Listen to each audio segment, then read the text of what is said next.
Shall we start? Yes, I think we can. Yeah. Yeah.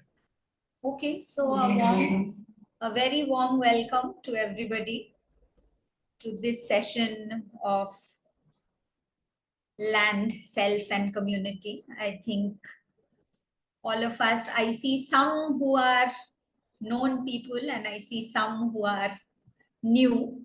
So it's nice to have a mix of both. And I think it's really nice of all of you to have come in on a Saturday morning and joining us for this webinar, which is first of a series that we are offering now. So we'll start with this. So just a few word on this whole concept of land, self, and community. I think we all share certain basic needs, impulses, emotions, and challenges. And we are living at the same time, although we are all in different places and situations. So what I would like to say is there is an elephant story which I think most of us know about, and we are all part of that same elephant. Even though some of us or most of us may not see it as an elephant. We are part of a community, even though sometimes we might feel alone, or we are on the periphery of communities which we identify with or which we are part of. And these communities are part of a larger society. Even though sometimes we might feel separate from it. So there is no escape from this elephant. And that we are part of this whole elephant, which sometimes we are able to see and sometimes we are not able to see. So welcome once again to this session on land, self, and community. I am Ishita. I am part of the Bhumi team. I've been part of the Bhumi team for a while now. And I think I enjoy interacting with people and learning as we go along. Yes, Farah. Thank you, Ishita. And once again, a very warm welcome to all of you, all those who have joined. And yeah, happy to see some familiar names and faces here. So we were even wondering why are these joining? So, but yeah, welcome to all. So I am Farah. I'm also part of Bhumi team, and I have been part of this trust that established Bhumi College, Bhumi Network, and Prakriya Green Wisdom School is for the past 23 years. So a bit more to say is like, yeah, it's been a wonderful journey. So I started my journey into education when I joined Prakriya School in 2000. And it has been a really wonderful journey. I never thought that education, the field of education could be so exciting and there will be so much to learn and so much to receive and offer. So I think one thing I would like to say, what I have learned in so many years is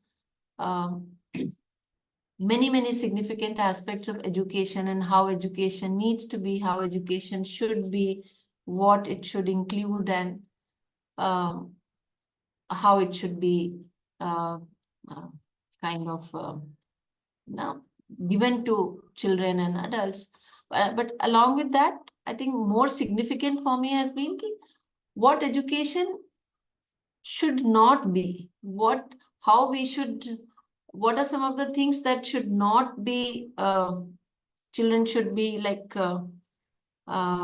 exposed to, or they should not be given in the way the education system is today.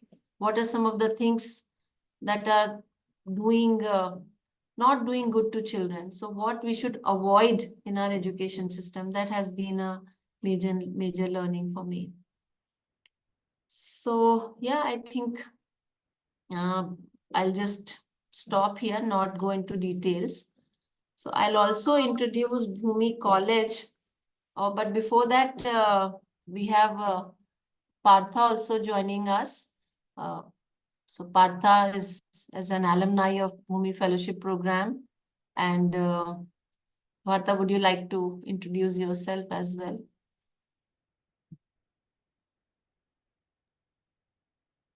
Good morning, everyone.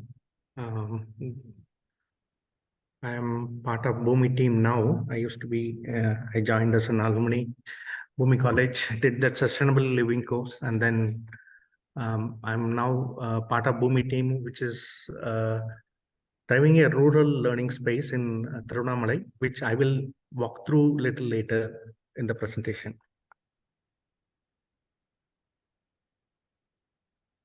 So yeah, I think there are a lot of people who are joining probably for the first time. So for their benefit, I'll give a brief introduction to Bhumi College, Bhumi Network, and the kind of work that we do.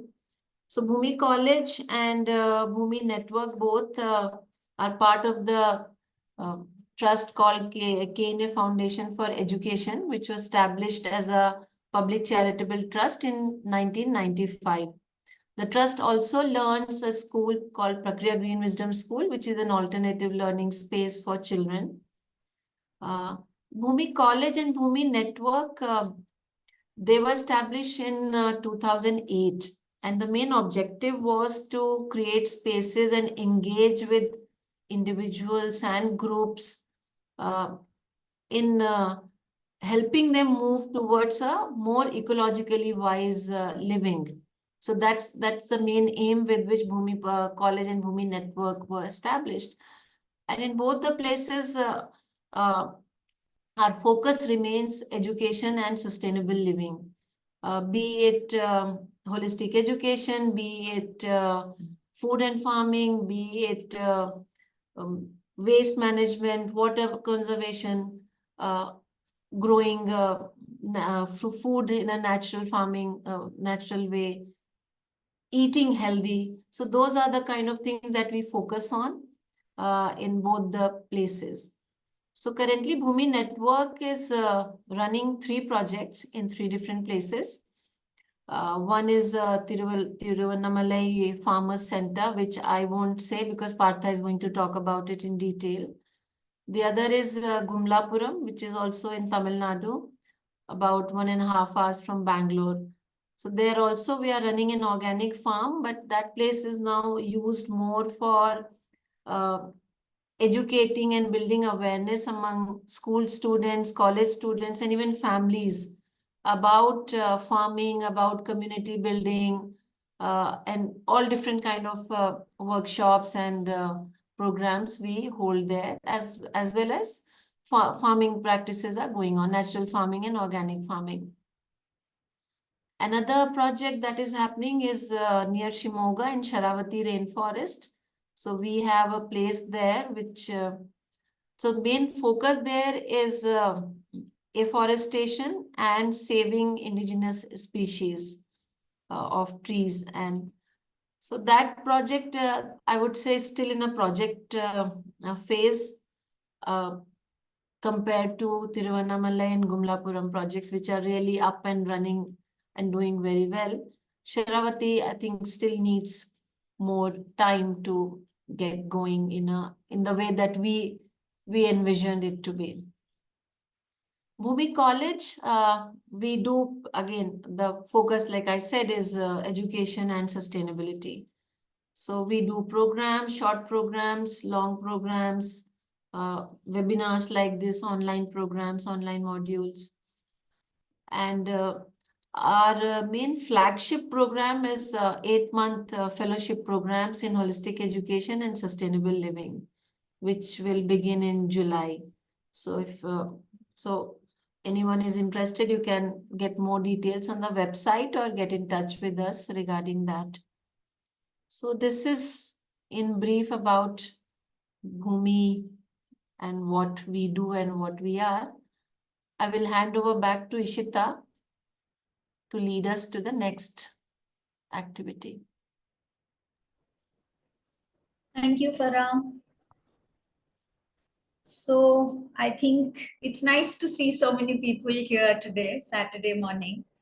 And I think we'll start with a reflective exercise. So I'll build a context little bit. I think you all got a note from us which talked about this story of separation that we keep talking about as humans today, who live in a world which is full of going faster and being better and going bigger and higher and more. So I think there is a story of separation which plays out. So this is separation from self, separation from the land that we live on, and also separation from communities in and around us. Because in today's day and age, with this technological advancement that we have made in the last 2 decades odd, most of us live in urban settings. We are living in concrete jungles. Yeah, some of us, I see a few, maybe they have their farms and they like going there and things like that. But other than that, I think most often than not, it is the urban setting that we all live in. And the exposure to the terrestrial biodiversity on Earth is almost nil. It's like we don't even though sometimes we live, like for example, if I talk about myself, I live in a space which is green and which is, but how much time do I actually spend being in nature?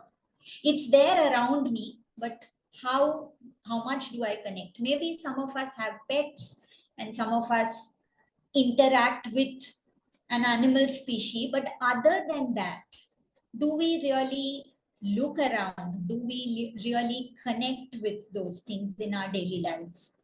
Yeah, there was a time, I remember when I was a kid, we would be taken to the zoo, and that is where we would see all the animals. So those are the kind of connections that we made. Or if some of us eat non-veg, from the supermarket, the meat that comes, so that is the connect with animals or other beings. So what has happened is many of us have concluded that we are separate from creation. So the story of Adam and Eve is what comes to my mind, because the thing is, there is this tree of life and there is that whole thing of Adam and Eve and the knowledge tree that they talk about, from which the apple came in the Old Testament in the Bible. And they talk about Adam eating that apple and then being banished forever from that Garden of Eden. So we seem to be doing something like that in our day to day. We seem to be eating that apple, and slowly and steadily, one is the connection from nature and from ourselves. We are coming away from that. And that is what we are living in our day to day lives. And this story of separation justifies and drives most of our daily actions, most of what we do on a regular day to day basis. And the idea that we are somehow different from the other beings that inhabit this earth. And we are also better. And I think we constantly keep thinking of ourselves as a species that is better than the others who inhabit this world. And based on this notion, we feel that all the species have to live in harmony with nature, but we are exempt. We don't have to live in harmony with nature. Why is that? Because we also feel that we can fashion our own environments. We can do things that the other species are not able to do. But I think in today's day and age, again, the environmental crisis that we are all facing, for example, we just had floods in Chennai and things like that. I think those are signals from nature. And it is telling us that we are no exceptions. We are no exceptions in this family of life. And we have no choice but to live in harmony and to make that connect. And in this process, what is happening is, one is we are becoming separate from nature. And in our day-to-day, in our work culture or whatever that we are part of, we are also kind of losing touch with ourselves. So I would like to read out a quote which I found, which is by Charles Eisenstein. He is the author of The Ascent of Humanity and Sacred Economics. So I read out, in civilizations that you are is a discrete, separate individual among other individuals in an external universe that is separate from you. In religion, you are a soul encased in flesh. In psychology, you are a mind encased in flesh. In biology, you are the expression of DNA serving to maximize your productive self-interest and greed. And that concept of self has basically poisoned our planet because we treat it as if it were an other.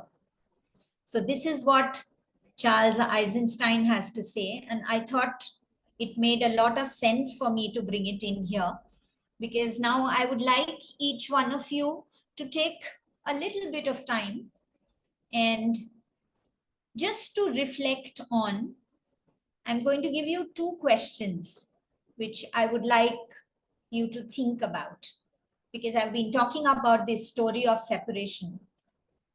So I would like you to think about that when you are able to connect with yourself deeply, how does that feel? And when you spend time in nature, how does that make you feel? So I think I'm going to put the 2 questions in the chat box so that everybody has them.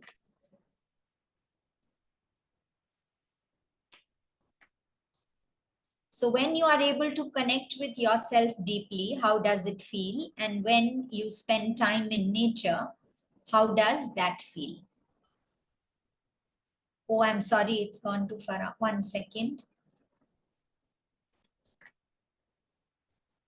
Yeah. So these are the questions, 2 questions I would like you to reflect on. And I'm going to share screen. And I'm going to play a little bit of music and put in some visuals.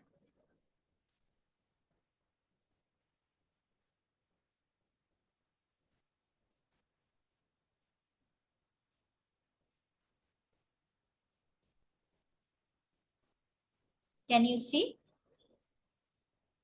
Yes, Ishita. Okay. Yes.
So I really didn't want to stop that. I wish it could go on, but we do need to stick to time.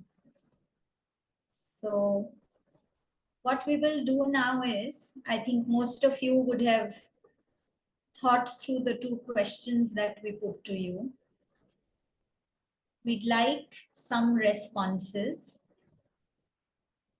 from each one, and we will try and create a word cloud.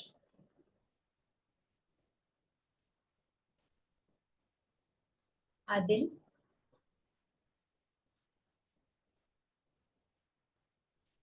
So you have to join the Mentimeter.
Hi, Ishta. Hi, who is this? Bhargav this side. Yes, Bhargav, tell me. So shall I answer these questions? No, there is a Mentimeter which would have popped out. You'll have to join that. And if you can give the word, it will automatically come in the word cloud. Are you able to do that, Bhargav? I don't see that, maybe because I'm connected to the phone or something. Adil, can we help him? Yeah, what you can do is just maybe put it in chat. We'll add the answers. Thank Okay. you. Yeah, and we'll just make sure what's happening with the mobile screen. Yeah, but are some others able to see it who are on the laptop?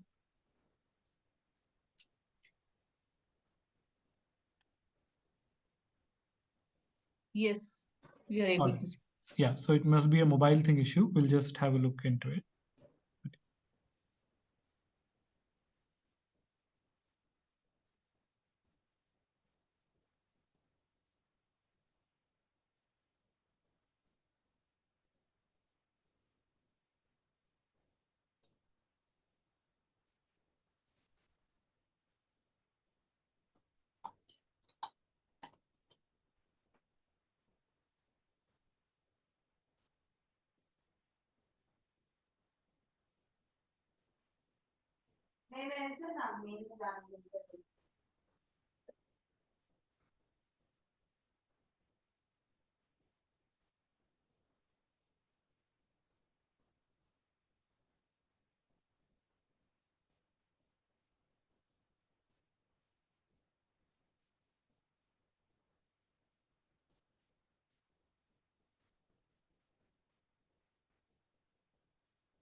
Anyone else?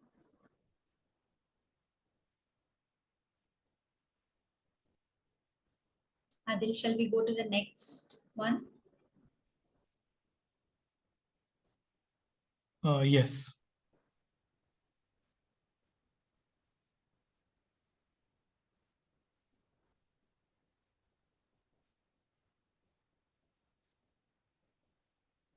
So you have to say, go to the slide.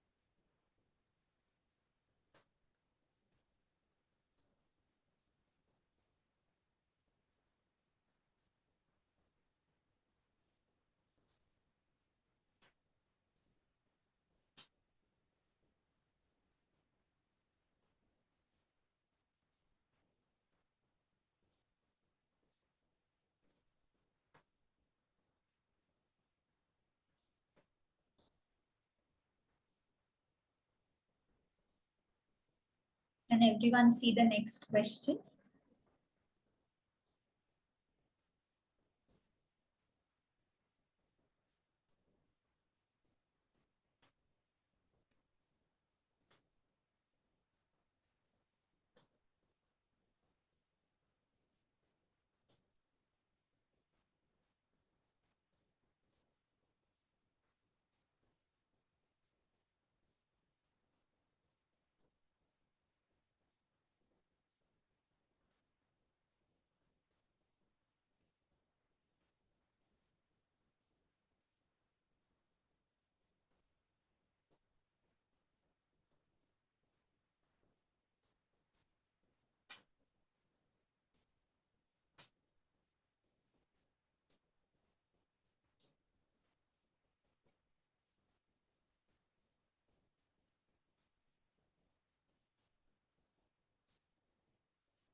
Hi, ma'am. Yoshika here. Yes. I could see only one question in my mobile. I'm logging through mobile. Okay. So and I responded also. When you spend time in nature, how does that make you feel? I Okay, so responded you also. didn't see the first one, is it? The first Yes. one you couldn't see. Yes. Okay, okay. But you know the question, right? When Yes, you are able to connect with yourself deeply, how does it feel? yes, that I sent it in by chat. Okay, okay. Yeah. Thank you. Thanks, Yoshika.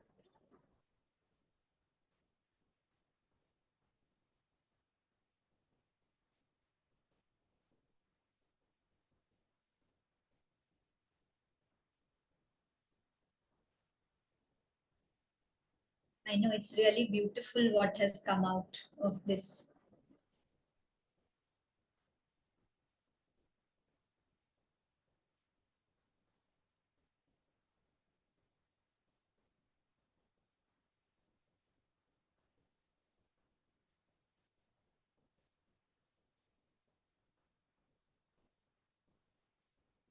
Okay, I think we have about 34 responses. So we are good with that. Is it possible, Adil, to see both at a time? No. We can see only one thing at a time, right? Yeah, we can, I mean, go back and have a look at it. Okay, Yeah. okay. Yeah, so the words, I feel both questions are, okay, excited, divine, when you connect with yourself, wonderful, in touch, connected, prayer, peace, silence, safe, ease, younger, find answers. Okay, and the second one is, when you are in nature, how does that make you feel? Therapeutic, calming, alive, grounded, rejuvenated, interwoven, contemplation, present, calm, happy, peace, grateful, conscious, diversity, vastness, part of something larger. Really beautiful. Thank you. Thank you for responding. So I think this is an exercise which we, yes, Adil, we can take that out now. Thank you. So I think this is an exercise that we don't often do. I think we get busy with our day-to-day and we continue doing what is it that we are doing. And I think with the, like even now, we are meeting through this box. and we are not really meeting in person. And that is another thing that the story of separation talks about, the separation from the other. But today we thought we will look at the whole thing of touching ourselves, connecting with ourselves and with the nature outside and with communities that are in and around us. So a little bit about this touching the self. So I think at Bhumi, one of the things we do is we call it self-exploration. We call it, we have these programs which come under the head of Sankalan. Some of you, I think, have attended the programs that we do, and some of you may have heard about it. So it's basically touching your inner landscape, looking at different ways in which we become conscious of nature within as well as outside of us, and how that can contribute to our well-being. The focus of these programs is to look at the inner landscapes of individuals, and that is done in a group setting. And we take the nature's principles as our guiding principles for these programs. So spaces are created where people can ask questions which you may not ask otherwise. You can look at the assumptions that you live by, or relook at assumptions that you live by. Review some meaning-making processes that you have. Become aware of the unconscious patterns that play out. So each one of us have these patterns of thought, feeling, action, which plays out for us on a regular day-to-day basis. So how do we become conscious of that? Because most often these are unconscious patterns. And so we spend time in nature during these programs because the nature's principles that I talked about. So we look at diversity, we look at interdependence. We try to see the whole picture. We try to see the cyclical processes which are there in nature. And these become the backdrop for this exploration. So this is also a program where you get in touch with the whole thing of the man-made meanings that we have given. And how do we make a meaningful life? How do we look at our own well-being? Because I think when you explore these patterns and you look at the context that you have been a part of, a lot of that contributes to your responses today. And what is it that I want to do? What is it that how do I kind of experience and engage with my inner voice, which I sometimes listen to, which I sometimes do not listen to? So these are programs which are usually held during the month of April on campus. So these are residential programs that we do. And I think what we find is that when you go through these processes, we've looked at, like, there are children who come for these programs and they have said that they have discovered things about themselves which they may not have on a regular day-to-day. When you're very busy doing a lot of other things, but that taking that time and taking a pause and just being by yourself and being part of a community, which is like how we did the reflective exercise, being reflective, thinking things through, feeling, touching your emotions.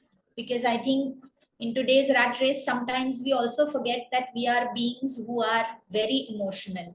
And that is part of the whole thing of well-being that we keep talking about. And the other thing is, I think human beings naturally want to share and be with each other. And very often we do not even allow ourselves that. And that can be a very rich experience, to be with another. And when people share in a group, they make connections which are almost lifelong. So there are people who have worked together in these groups and who come back many, many years later. Maybe they've not connected through the years, but when they come back, they can start from where they had left off. So it's amazing to see people connecting with themselves, connecting with nature, and also exploring assumptions and seeing how it can help them look at well-being. because I think today, again, the whole thing of mental health and all these things are becoming so evident nowadays, especially in youngsters and even in children, because we also have a school here. The KNA Foundation runs a school called Prakriya, and we see so many children who are having mental health issues, and even youngsters. So what we are saying is that if we take charge, we question our assumptions, we look at our stories, we look at the way we relate to things in and around us and also within us, how is it that it makes a difference to me? Then how can you actually change that story that you have told yourself for so many years? Farah, would you like to add anything? Yeah, probably just one small thing I wanted to add is, like Ishita is saying, these programs have immense impact. And I think both Ishita and I can talk from our personal experiences that it has made a big difference in our lives. So, and it has also enabled us to offer to people in a very different manner. One thing I wanted to say is, yeah, today's context is very different. And one thing I see, like the whole thing of othering is happening so easily in today's time. If you're a little different from me, I find it very difficult to connect. And be it children, be adults. So everyone is going through this challenge of facing the othering that is happening. And very often, especially children, and they end up feeling that there's something wrong with me. And especially people who come to places like Bhumi, who are not wanting to go to a mainstream organization and not wanting to follow the mainstream path, looking at things differently, wanting to do things differently. Very often we hear the fellows who come to Bhumi that people outside, people in their family, friends, they make fun of them.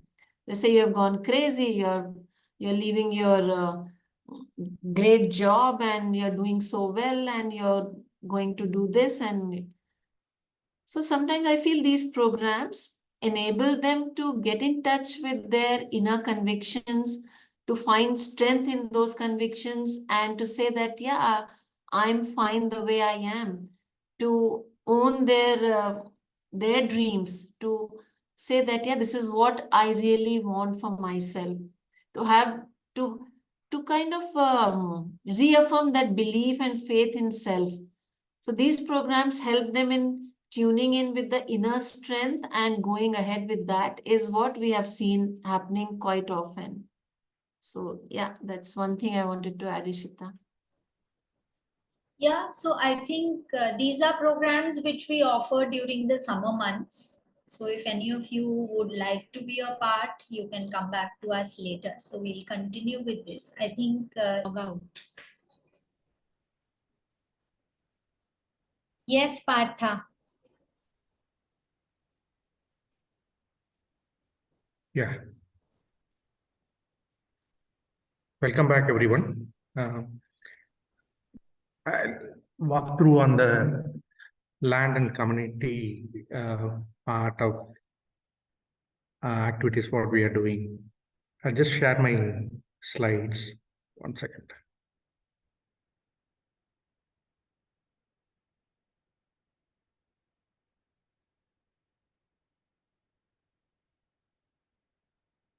Is my slide visible? Yes, Partha. Yeah.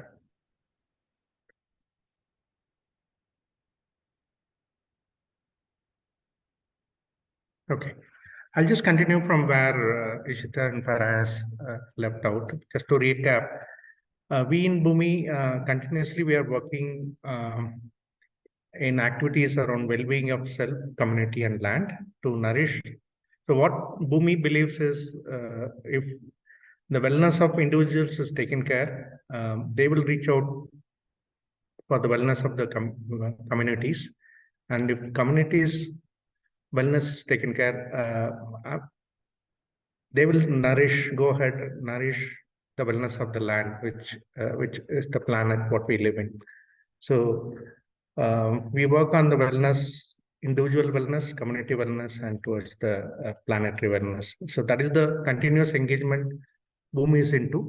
If you look back, they started with the school where the need was felt that it's easy to mentor and foster the nourishment in children than the adult of the urban space. So it started with the school. So one school, the whole curriculum is designed around Panjabhutas. So the wellness of the planet and individual were fostered in the school, the children. So once that is kind of went on operational very well, Bhumi started the college, Bhumi College, to address the need for the urban youth and adults. So we have this program on Sankalan and sustainable living and holistic education modules offered by Bhumi College. That is to foster the wellness among the urban space. And once this is done, we felt the need to reach out to the rural space, because we in urban, we are very comfortable. Once we moved into urban space, in cities, we forget about the city grows by extracting resources from rural space. So our water comes from villages, our food comes from villages, or even human resources are coming from villages. But once we are in city, we are not looking back to see. We are not looking back to the wellness of the villages and the rural space. So that's where we felt the need. Bhumi felt the need for creating a learning space and a community building in the rural space. So this is the historical thought process behind setting up a rural learning space, which in Bhumi we call it Farmer Center. Bhumi's Farmer Centers. I have slides I'll walk through, but I'll talk more than what is there in the slide. So this center was set up in 2018, 5 years back, in Tiruvannamalai district, in a remote hamlet, which is about 80 acres, but it's a barren land when we took over, with a lot of stones and boulders, and there was no greenery at all in that space. So we had to, I'll just say, so this gives an indicative distance from where the Farmer Center is located from Bangalore. So why we chose Tiruvannamalai district is two reasons. One is, whenever we say Tiruvannamalai, people are spiritually connected. That's one thing. Second reason is it's one of the district where the rainfall is very less in Tamil Nadu. So we thought it'd be a right place to build a community and focus on the land development there. So as I said, the idea was to give back to the rural space. One thing as I want to say, with Gandhi says, the revival of villages is possible only when it no more exploited. So all in our rural, once we are in urban space, I think we all have to give back to rural space, which is offering so much to our convenience and making life easier in cities. So with that, we went back to rural space, started setting up this 80-acre farm space. We had two challenges. One is, it was a dry land, it was a barren land with hardly any biomass available when we took over. So we had to revive the land completely, and its weather conditions were extreme there. A typical South Indian city, how it would be hot and humid. And in 2018, when we went, the whole village had even drinking water was a scarcity there. So rainfall, monsoon has failed previous years. So villages had challenges in even fetching drinking water for their homes. So we had set up our own plans.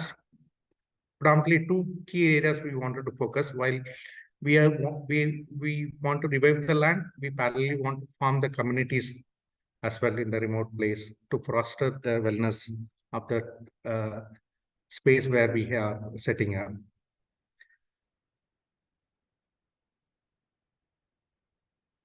So the last 5 years, this is the quick update in terms of what we have worked on the land. So a lot more greenery now because every year we kept planting. It was a challenge because that space is part of in the foothill of Eastern Ghats. So the topsoil, we had a very little topsoil, and soil erosion was there because it was a dry season and it was windy and it was eroding the soil. So we had to work continuously. The first thing what we did is we worked with respect to the water conservation. So we made swales and trenches and branches to capture whatever the little rainfall what we could get there. So water management, watershed was first thing what we worked on. And parallelly, we were trying to stop the soil erosion. So along the bunds, we separate the whole area into fields of say 20 cents, and we made bunds. On the bunds, we started growing green manures, green manure trees. So that we will be able to give back to the soil periodically. And to our surprise, we started experiencing the nature supporting us. So whatever the dry land cropping we tried, millets in particular, it was though the soil fertility was less, but it was growing well, pretty well with the little rain what we were getting. So last 5 years, we are continuously rotating the crops, growing green manures, and slowly the land is responding now. After 5 years, we see we were able to grow about 25 varieties of crops each year. And we were able to give back the biomass back to the soil. And we have cows there, which is adding to the fertility of the soil. So we tie the cows on the fields every day, and we move them little bit. Every day we move in a different space so that the gomutra and cow dung gets into the field, and it adds to the fertility of the soil. And while land is being developed, we started working with the villagers to form kind of creating the awareness. So two things we started with. One is we started working with the women, village women, who were also helping us in the land. We were creating awareness in terms of natural farming. We were creating awareness in terms of their health, and in terms of how that we were also trying to help them in terms of, because they didn't believe us that anyway, they saw us as an that we are from city, right? So they saw us as city people. They didn't it took some time for us to mingle with them, build a rapport with them, and there were a lot of hidden forces in the village environment which we have to culturally we have to get through to build a very good rapport with them. So after 5 years, they have seen us growing naturally, because they didn't believe when we started that things can't be grow without urea and pesticide. So they were observing us growing year by year. And in the third year, we saw them slowly started believing that, okay, things can be grown without applying chemicals. So from last year, we see a transformation happening. Some of the neighborhood farmers have started growing traditional paddy varieties organically without applying chemicals, because we also spend time in village, wherever the villages gather or in their neighborhood areas. We went there.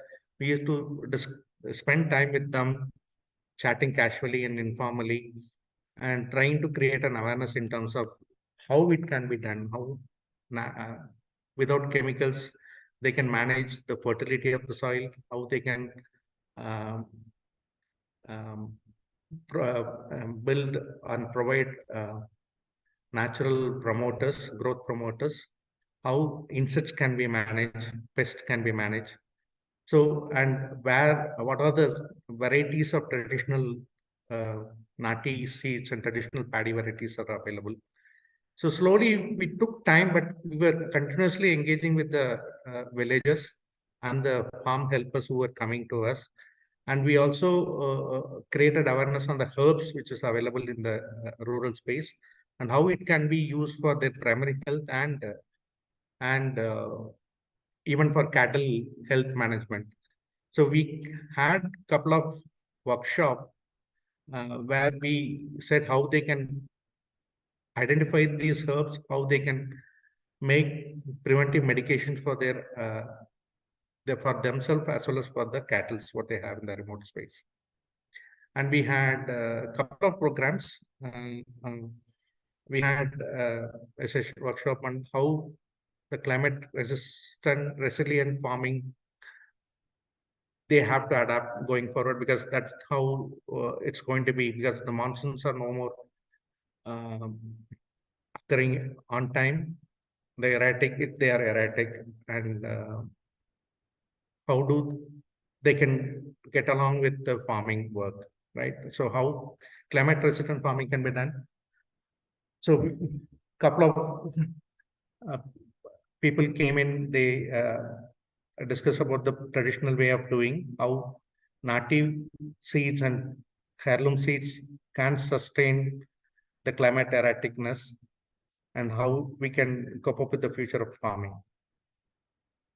And same with pest management, how we can manage the pest to help them to identify the pest in terms of useful and harmful, and how useful insects can, if we bring the useful insects into the field, how we can themselves manage the harmful insects. So we were trying to create an impression that we made them to see that insects are friends of farmers, right?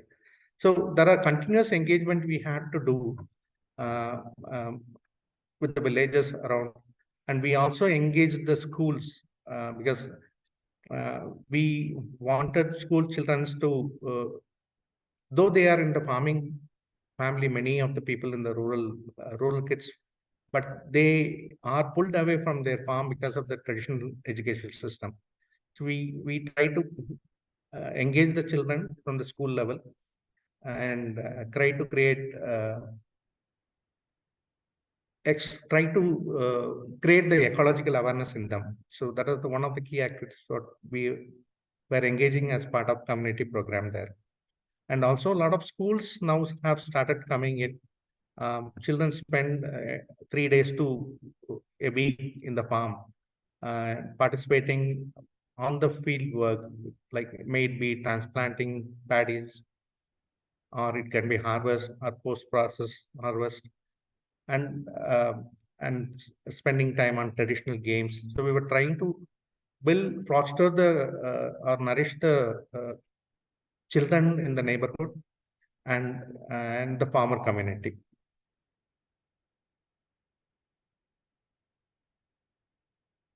So this is how we went to places where the farmers gather.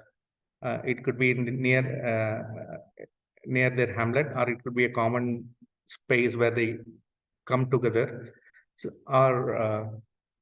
and continuously we were trying to engage them with how they can prepare the natural insect repellent using the herbs and the plants around them in the village. So we were trying to create awareness in terms of how they can reduce their farm input. The current model conventionally, the farm input makes them to get into a debt or borrow loan. So we were trying to create how they can reduce, how they can manage with the things available within their farm or in the neighborhood, in the villages, how it can be done.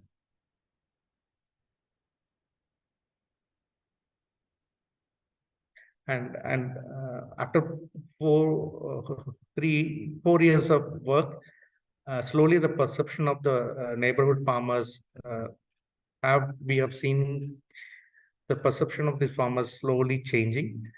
They saw us growing each year consistently, and they were all able to see us having a good harvest. So slowly they have started from last year, seeing these farmers who are transferring to natural or non-chemical based farming.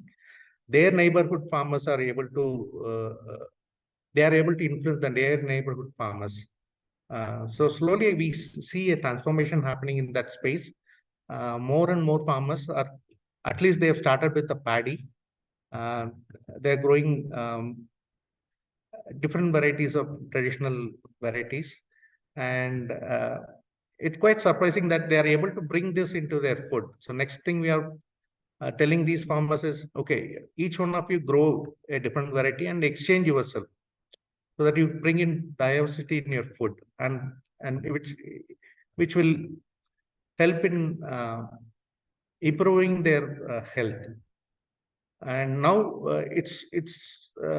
things are happening a little faster pace, because we see these farmers are forming communities among themselves, like WhatsApp group and other thing, and they are started sharing information among themselves, like this is happening, what to do, or what they are trying today. Okay, today I've planted this variety.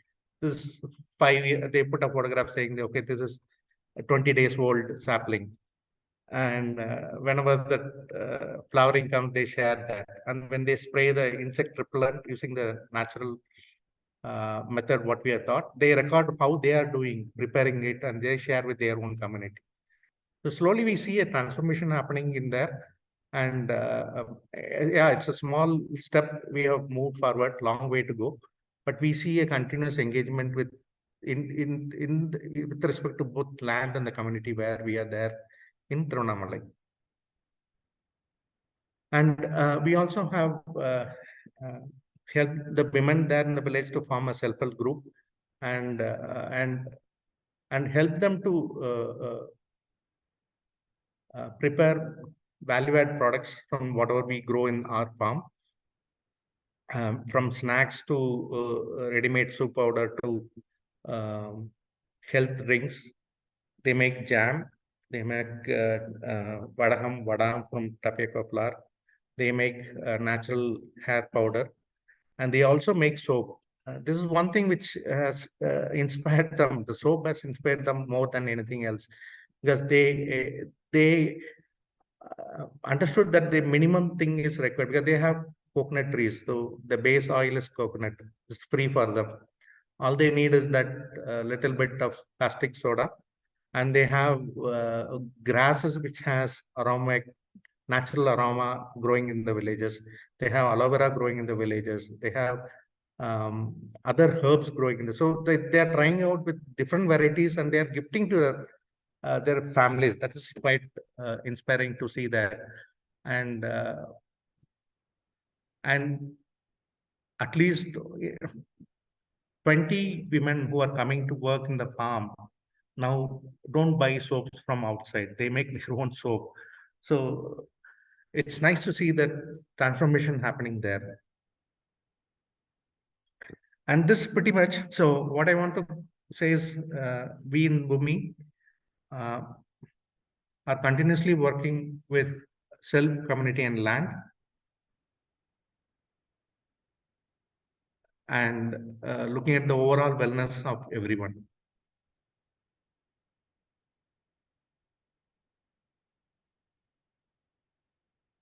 So with that, I would like to end my presentation on land and community.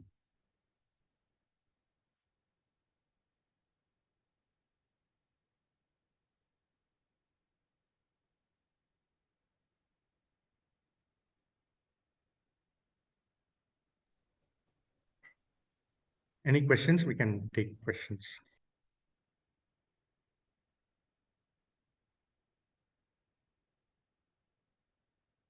I just wanted to say one thing, Partha, for everyone, that Partha has been really instrumental in doing, there was support from Bhumi team and others, of course, but Partha has been really instrumental in doing whatever is being done in Tiruvannamalai currently. And one thing I would say, he really has that patience and persistence that is needed when you work with the land and community, because the rewards may not be instant. And most of us city people like that instant reward. So Partha has persisted with that dry land, which was full of stone, to bringing it to this shape. And so really, I would say hats off to Partha for doing whatever you have done there.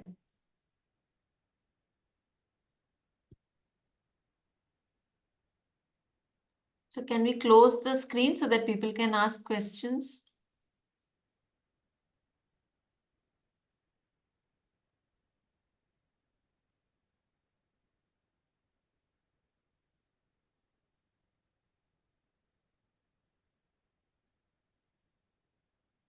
Hello, excuse me, may I? Yeah, please go ahead. Yeah, thank you, Path Sarthi Garu, for giving a really good explanation about what the work that you have been doing.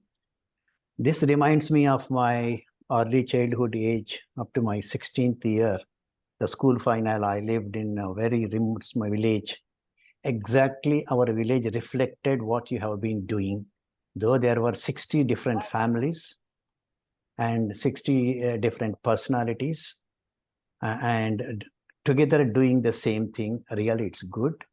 And I was born in 1951. I stayed in the village up to 1969. We had everything what you said, the school going, this and that. And in relation to that, I would like to answer the two questions what Ishita Boseji has posed. When you are able to connect with yourself deeply, how does it feel?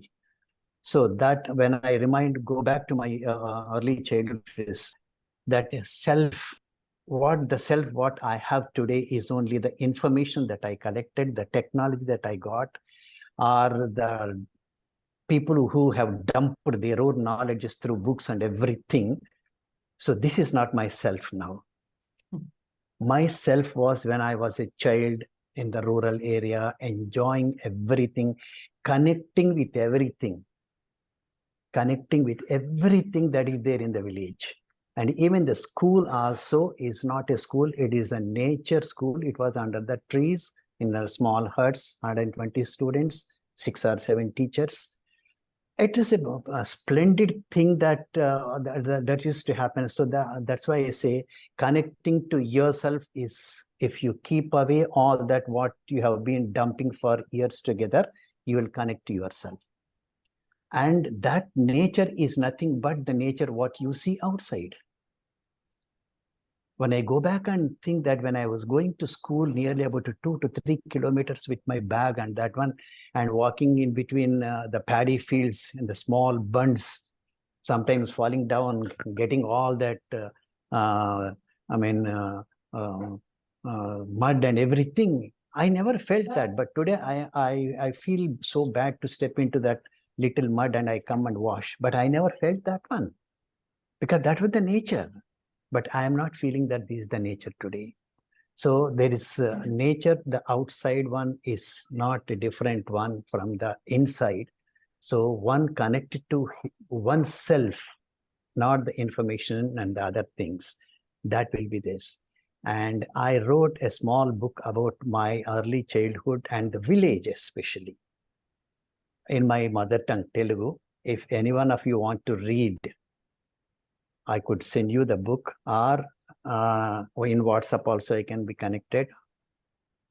See, that's the real life depicting what we had and what we lost. And it's really one Mr. Path Sarthi can bring back such kind of life back to people Otherwise, it becomes a real problem for most of us, to continue with this burdened technology, burdened information. A lot of information is being thrown about everything. But when we were farmers, we never knew what. We knew only one thing: you should have a seed, you should have animals around you, you should have just a thing to put there and come back. It used to grow on its own. And every day morning walk is not around the road. Morning walk is to the field where one knows that. True. And night times for protecting and all that, we used to go with our bed and everything there and sleep there, and then see everything. We are detached with nature, and we are producing everything. And today we started producing our vegetables also in our home and everything. No, it's not the right thing. I feel it should be grown in the field only, not on your terrace. See how we have limited ourselves. And even the cows or the bulls, there's a part of this thing. My father used to wash our two bulls with Lifebuoy soap, Yeah. And that book, I don't want to translate it in English because it is my feeling. Feeling cannot be put in third language. It can be put only in mother tongue. Yeah, sorry if I have taken a little more time. No, very rightly said. Yeah. If anybody can read my mother tongue Telugu, I can send that book. Yes. Sorry for interrupting, sir. Yeah. May I know the book name? My mother tongue is also Telugu. So I can read the book. Yeah, sure. It is there in, if you want the book, I can send you also. Or else, what do you call that one? Kanagi, what is there in that? It's there in that ebook system. What is that? Kanagi or something? Kindle? Kindle, not Kindle. Kanagi or something they used to say. Okay. Okay, you do one thing. Note down my number. I'll send you the PDF to you. Okay. Thank you so much, sir. Yes. 99 Yes. 66 71 Yes. 2621. Thank you so much. Yeah, I'll send you the PDF and you can share with any of your friends or anybody. Yes. When you have started talking about your childhood, maybe we are not that much like we are also experienced the same thing from the rural villages. So yes, obviously our children are really missing all those fun whatever we had in our villages. Yeah. Maybe we are we are also taking away them from the village, and now we are started staying in the town, so they'll also miss that opportunity. But whenever we are getting time, we are taking them to the village to connect with the village, but still they are missing many of those things. At least you are here in India, but my grandchildren are in UK. Just I stayed them for 6 months and I came back recently. I really feel very sorry for them, what they are truly missing. And, I told them all these stories about, they are very much excited to come and back, stay some time in here in India. They are coming tomorrow or day after tomorrow here. Yeah, amazing. Okay, sorry if I have taken more time for you. Others also can join. So thank you, Prabhakar ji, for sharing. Yeah. I think you've made beautiful connections, which we have been trying to do. Yeah. Sometime I would like to visit the Bhumi College also. Please do. We have a Sante every first and third Saturday. Okay. So that's a good time to, we run a farmer's market. Okay. On campus. Okay. So maybe that's a good time to visit. You are in Bangalore, sir? No, I am in Hyderabad presently. You are in Hyderabad. Yeah, but I might come sometime. I cannot say right time to come, but if I can inform you. If you have permission to, I can. Yeah, that would be really great. Yeah. We'd love to have you. Thank you. Yeah, okay, right. Thank you. Madhu had raised her hand. Maybe she can go ahead and ask. Hi, thank you. Can you hear me? Yes, we can, Madhu. So this question is for Partha. So I've been kind of doing very similar thing, not with the community, but with the landware for the last 10 years since 2013.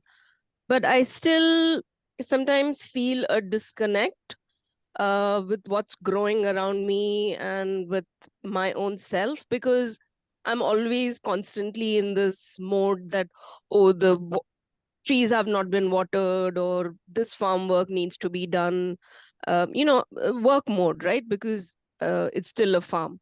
So I was wondering, how have you been able to connect yourself to the farm in a way that you perhaps been able to compartmentalize the work versus being truly in nature? So I was wondering if you could share, something from your personal side. How have you been able to kind of balance the both? Yeah, it's a challenge because my family lives in Bangalore and I come only over the weekend here. But we have set up a small team there in the farm in Tiruvannamalai. About 4 or 5 people are there who live with the farm. In that, 2 people, one person is local, and the other person, both are with the engineering background, by the way.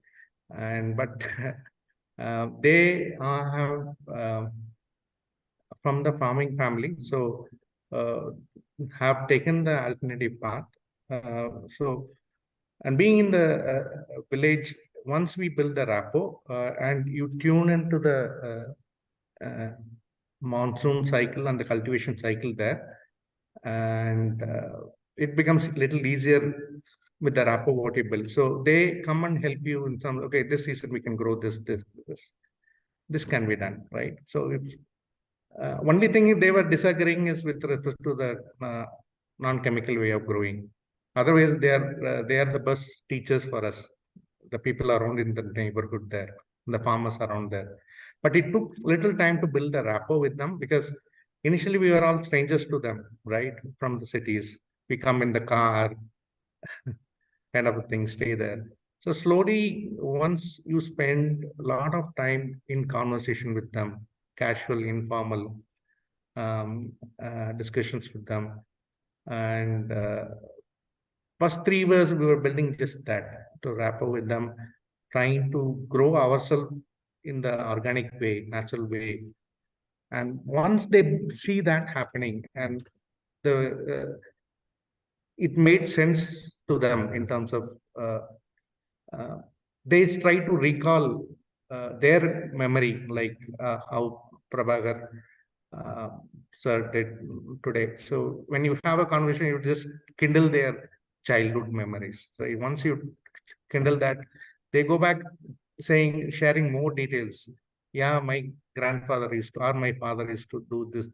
We go to the neighborhood forest area, we cut biomass, we come back, put in the thing. And when something happened to the cow, this is how we used to treat, they used to. So, and when you talk about the food, like the old people sharing, living in that space, when you go and have a conversation, their food, they share what kind of biodiverse food they were having in terms of millets and combination of traditional paddy varieties. The only thing is that there is a gap between that generation and the current generation in the farm. Because the current generation has gone to the school. That is the only difference. They are pulled out of the farm and they are not actually part of the farming practices being followed.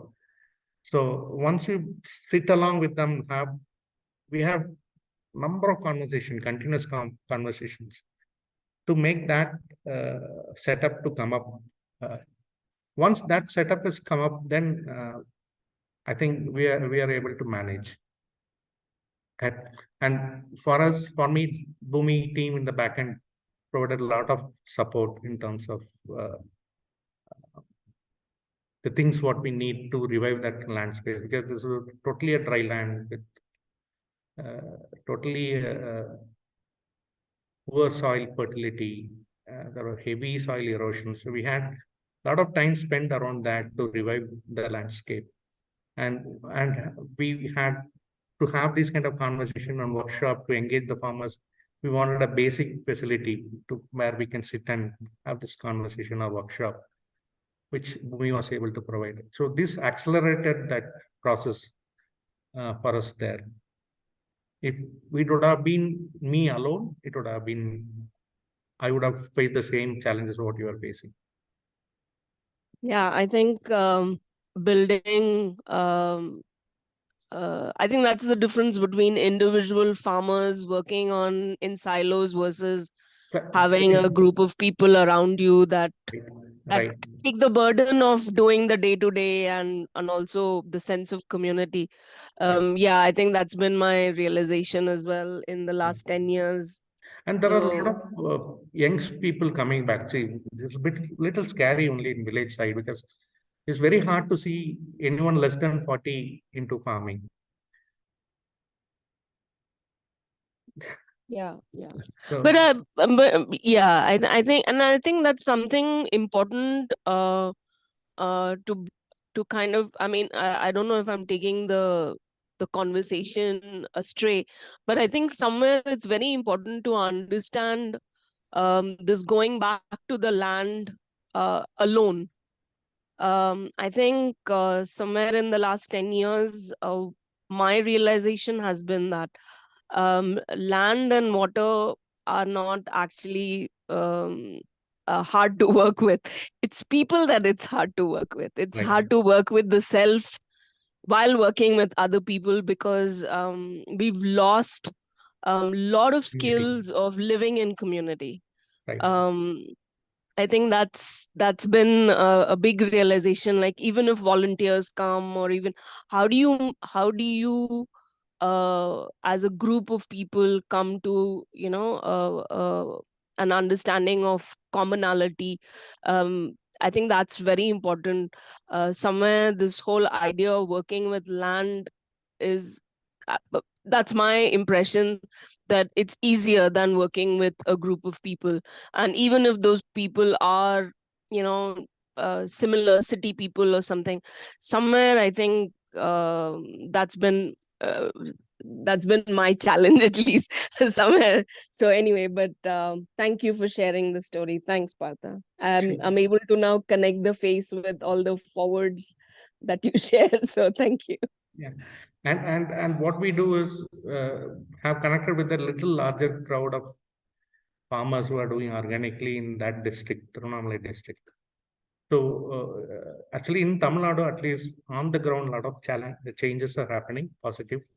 A lot of youngsters are coming back to farming, and they have formed their own groups, and they started having santes every week in a particular space. It's not a great, it's just under a tree in a village.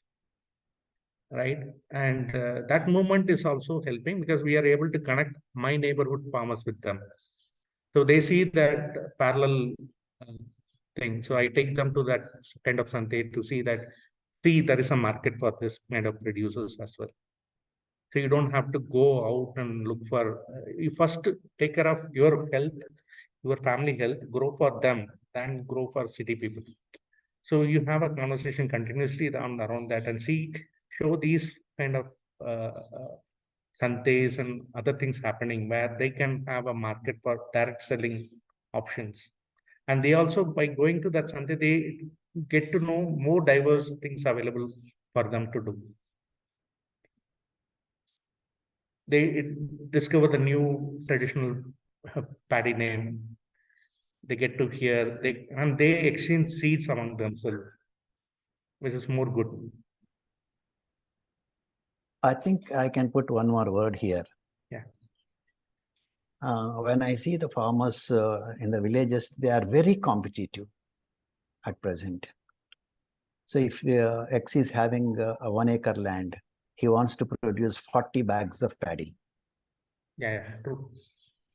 And I have an idea for them. You see, those who produce a less number of bags, they will be sold for higher price. If they produce 40 bags of rice and 40 bags, each bag say 500 or 400 they are selling. If they can produce 20 bags only, properly cultivated, so double the amount can be given so that the farmers will not feel that I get less amount. Here the competition is killing the whole thing, either in education or in cultivation or in day-to-day living also. Even in between, I'm sorry to say, between the couples. So this growing should be inward growing. It's not the external growing, I think. This should reach the farmers also, I feel. I don't know whether it's right or wrong what I put before. No, you are right, because the conventional, at least paddy, what they predominantly grow, they look at the number of yield per se, right? And the market, they don't decide the price. The price is decided by the market. But when we take them to these kind of local santes, organic santes, where other farmers get along, they see there is a community already existing where they can be part of it. And they see they are able to sell directly to the customer at a different price, which they can decide. So they get to see that, which is a little higher, much higher than the what they would have given to the middleman or the aggregator. So they see that, and I know a farmer. He grew a paddy called Maple Samba, which is good for your nervous system, right? So we share the seed, say that this is what it is. So we give him. We don't give him. We tell him grow only a small area for your own family first. I give him the seed and tell him that you give me, after the yield is over, give me double the amount. If I give 1 kg, give me 2 kg so that I can give to the more farmers. So we don't sell the seed to them. So this guy grew up and grew, and it was surprised to see it came out without any additional input. And he was able to recall his younger days and the taste of food. So he started sharing all those things. So once the harvest is done, he said, okay, can you help me to go to the market? So now the challenge comes back to us. Who will buy so much?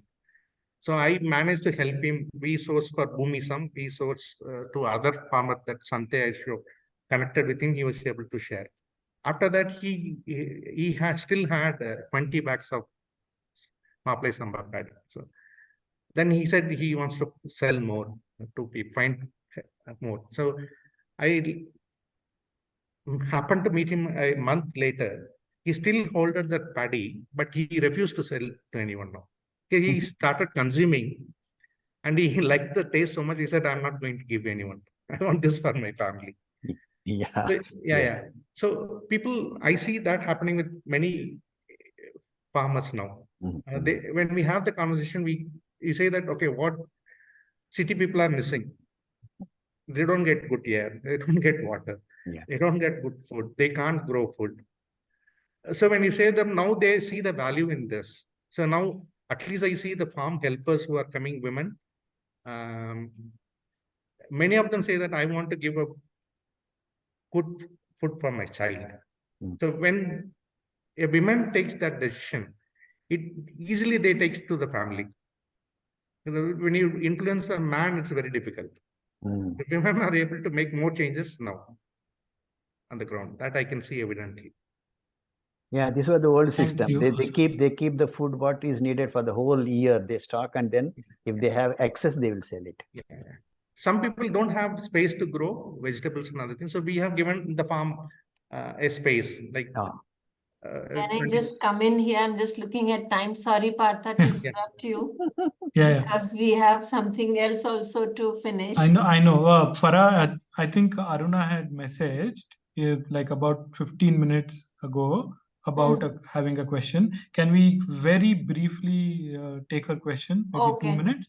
Because so last question, and can we last make question it and very then brief? Yeah, we'll Yeah. probably be extending a little beyond 12:30 if that's okay. Yeah.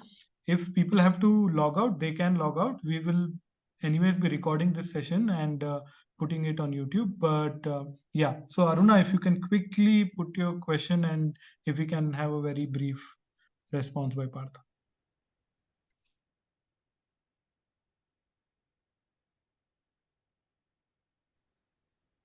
Aruna, you can go ahead.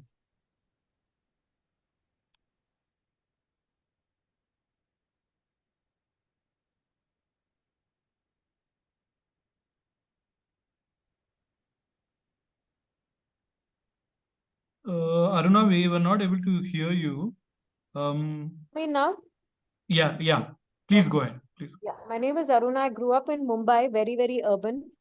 And quickly, so my challenge has always been around how can we create a more conscious society and, which is kinder to self, nature, and community, this whole thing of community that we have been talking about. And I've always felt that it's only through the education system that we can bring about some amount of change, because we've all have our own mindsets now. So, planting the seed at a very young age.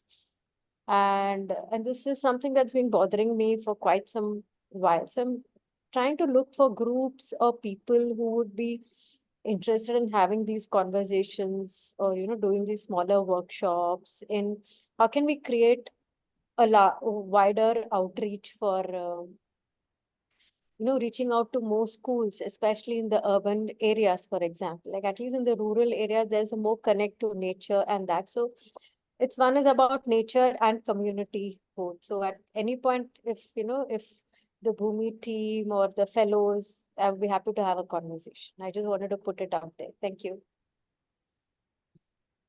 Yeah. I mean, you, that's Aruna. sorry, Farah. We Yeah, can go maybe you ahead, go can ahead. yeah quickly talk up. Maybe you can just talk about the alliance that we are going to start soon, which seems schools for climate action and nature. Maybe we'll share that information with Aruna, and if she's interested, she can join. So that would be the best way to take the conversation forward. Adil, if I can interrupt for a moment. Are you able to, hello? Yeah, Ramya, you can go ahead. Yeah. Hi, Faranti. Hi, Ishtanti. It's really nice to see you all. And yeah, because of time, Aruna just asked a question. So I just wanted to answer that. Being a fellow of Bhumi, and after that, the journey has been really wonderful. And rightly said, this was the pressing question even I had when I left Bhumi. So after like maybe 5 years now, I have been able to reach out to more students in a normal modern education system with some of the principles I learned from Bhumi. So it is possible to reach out to more people once we understand the importance of these things and dwell into ourselves. So yeah, that's what I wanted to say, just keeping it brief. And we can give it very subtly because now CBSE programs and everything, they say it has to be integrated. So you have the opportunity to integrate everything, I know. And if you want to integrate nature-based, you have a large platform as of now. NEP is doing that and it is doing wonderfully well. So there's opportunity even in modern school, especially when it comes to well-being, especially when it comes to mental wellness. So they are looking at, and schools are accepting these kind of programs. So there is a lot of scope. That's what I want to say. And I'm doing it and I'm very, very thankful to Bhumi for that. So thank you. Yeah. So one quick response to Aruna's thing. I think very often, I don't know, Aruna, whether you are a parent or not. Very often, like if you're looking at schools doing things towards these kind of activities, sometimes we forget that as parents also we have we can demand things, and that can bring changes in school. If all parents can go and ask these kind of things from schools, slowly, probably it will take some more time, but they may shift, they may change. So sometimes we need to take that agency and ask the right people. So I think, yeah, the We thought we have enough and more time, but suddenly it looks like we don't have. So we'll move to the next thing. I'll quickly share the screen.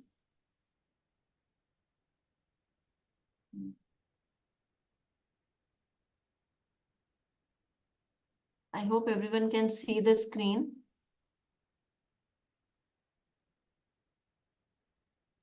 Yeah. Yeah.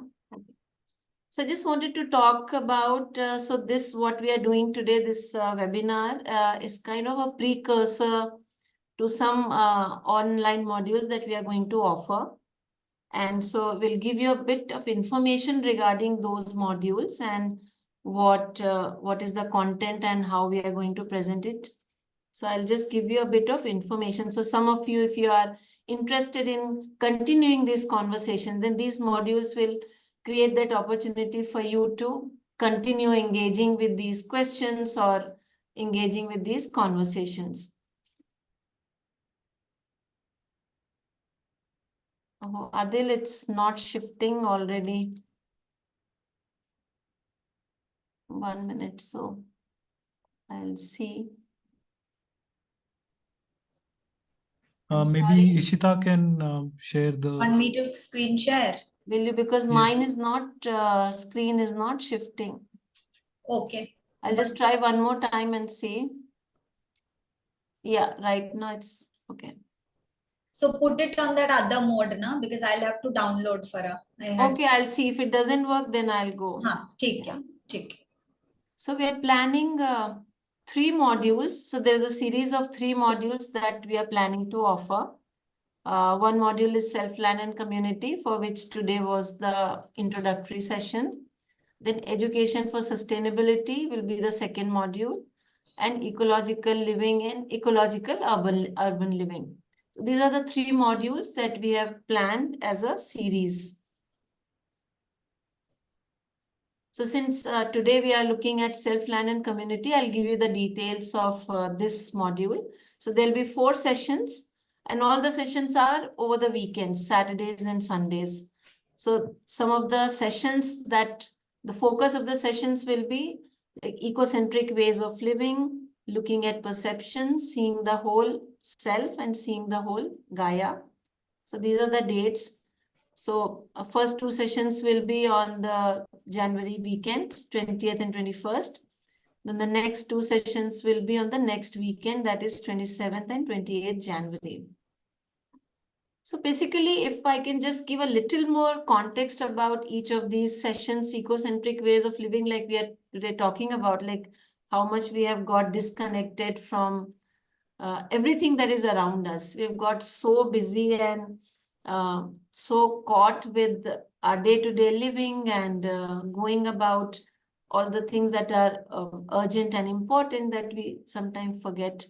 One is when we say ecocentric ways of living, like the quote that Ishita read, the Charles Eisenstein's quote, that most of the time we start looking at in those roles and in those silos, and we forget that we are part of an ecosystem, and therefore there is a different connect with everything that is around us, be it nature, be it environment, be it the community, be it my next door neighbor.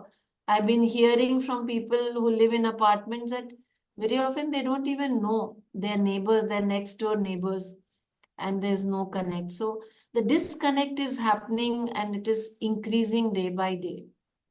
So we'll focus on that. The next session is looking at perceptions. So very often we again, today's context, we wear blinkers and see things from our worldview, the way we have, through our experiences, through our beliefs and through our value systems. So how can expand our perception a bit and see that probably my perception of things might be different from the other, but that doesn't make the other wrong. So how do I see that, how can I respect another's perception, and how can I look from a larger point of view than just looking at things narrowly? So how perceptions play a role in the way we make our choices, we make our decisions, and we act and we behave. how those perceptions add to all of those things. So looking at that. Then again, we were talking about self today. So we have also fragmented ourselves in different roles, in the multiple roles that we play. We have fragmented ourselves. So we go for work and we are there, and we have family, and then in the family also we play different roles. So sometimes we don't, like Prabhakar ji was talking about, that we forget who the real self is. Who am I? So looking at the whole, looking at whole of myself, who am I? Who is this really, the person? And and what has made me me? So looking a bit at that, and it's like looking at that, like holding conversations and engaging with that thought. And then moving from there to looking at the whole Gaia, the Mother Earth that we are all talking about today, is how do we look at Gaia as a whole and not fragment her into like different, I mean, again, if you look at that, there was a time when sapiens were still evolving. There was no nation, no boundaries, no country, no democracy, nothing was there. And how we have fragmented the Gaia, and in that we have stopped looking at it as a whole. And so fragmentation of self is, we are looking at everything in fragmentation. So how do we see the whole? So this will be the kind of theme for these 4 sessions. And now all these 4 online sessions, we feel that, online sessions give us the convenience of joining and holding these conversations and engaging from the comfort of my home. And not, some of you are out of Bangalore, you may not be able to travel. But that personal connect is something that we don't want to miss out on. So that's why after the online sessions, we have planned this boot camp where people will come and engage with each other in person. So Self-Land and Community, the boot camp will be from 12th to 16th February. And that will be held at Bhumi Farmers Center, Tiruvannamalai, that Partha just spoke about. So if some of you have more questions or more thoughts about that, you will have plenty of time to engage with that during the boot camp. So the program fees for online sessions as well as for the boot camp is mentioned here. So for 4 online sessions, it will be 3,000 and the boot camp will be 7,000, which is once you reach there. So any travel cost that to reach Tiruvannamalai will be on you. So from the day you reach, so if you, I think it's 12th. Yeah, so you have to reach Tiruvannamalai on 12th. So from 12th to 16th. So this will cover your food, stay, all the sessions that we'll organize, everything will be covered. So if someone for some reason not able to join the boot camp, but wants to still come for the online sessions, then the charges will be 4,000 for the 4 sessions. So these are the dates at a dates at a glance. You can see. So all the sessions are over the weekends. Boot camp is from Monday to Friday. So that gives you the weekend to travel.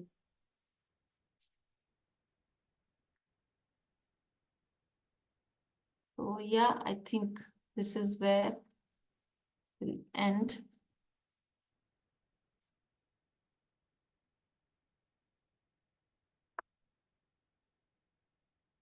Yeah, so if anyone has any questions about anything now, about these modules, about the boot camp, anything you can ask. I know it's time, it's already 12:31.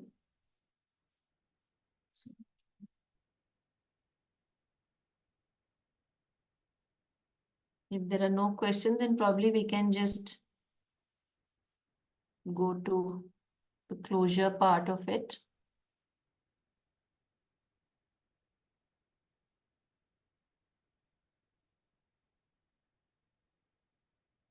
Okay, I guess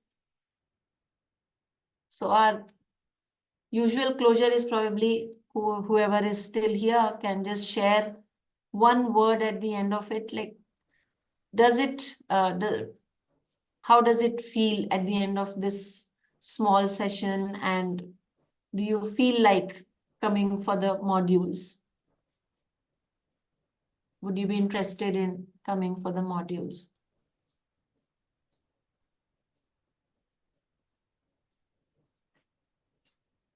If somebody wishes to say, you can unmute yourself and say. Others can probably put it in the chat box also.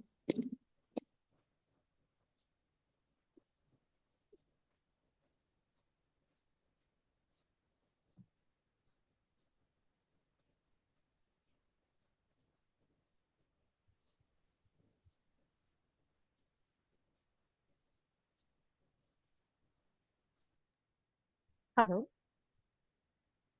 Yeah, Shraddha.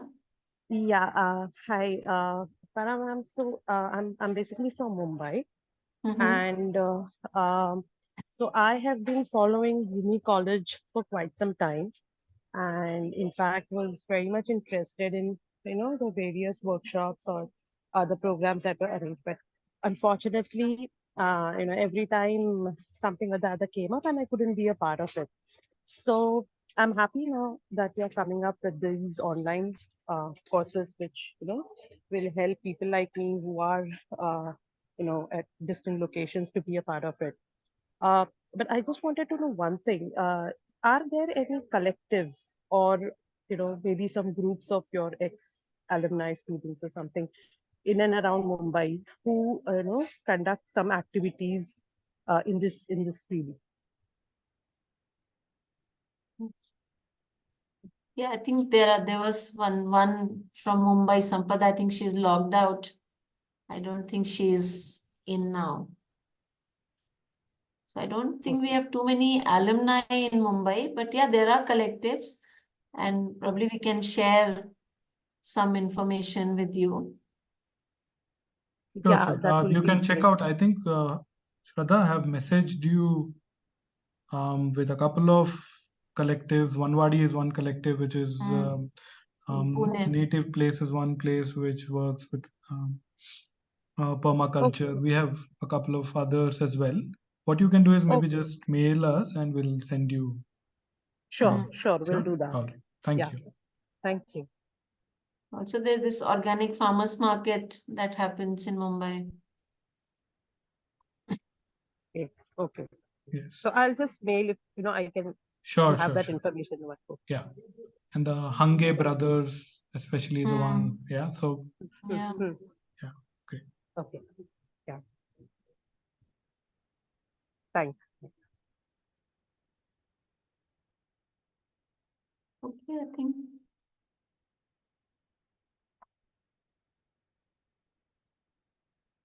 Anyone else has any thoughts, any questions?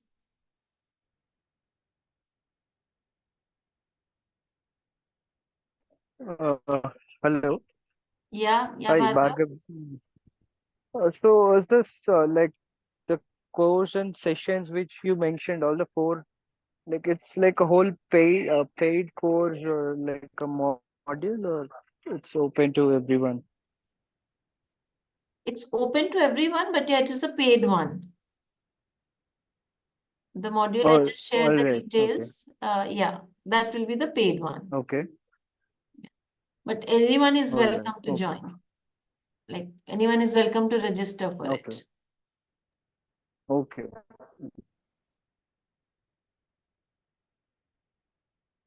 Okay, I guess we can close now. It's already, we are past 6 minutes. So thank you very much for staying on. Some of you who have stayed on till the end. So hopefully we may see some of you in the next module or probably at the boot camp. So hopefully we'll meet again. So Yes, yeah. so we have another session tomorrow called Let Us Localize, in some ways connected to what we explored today. So if any of you have already registered, do join in tomorrow. If not, yeah, you can check out the recording on YouTube. We'll send that to you. Thank you. Okay, Thank you. Thank you. Thank you so much. Have a good day. Thank you. Thank you. Bye-bye.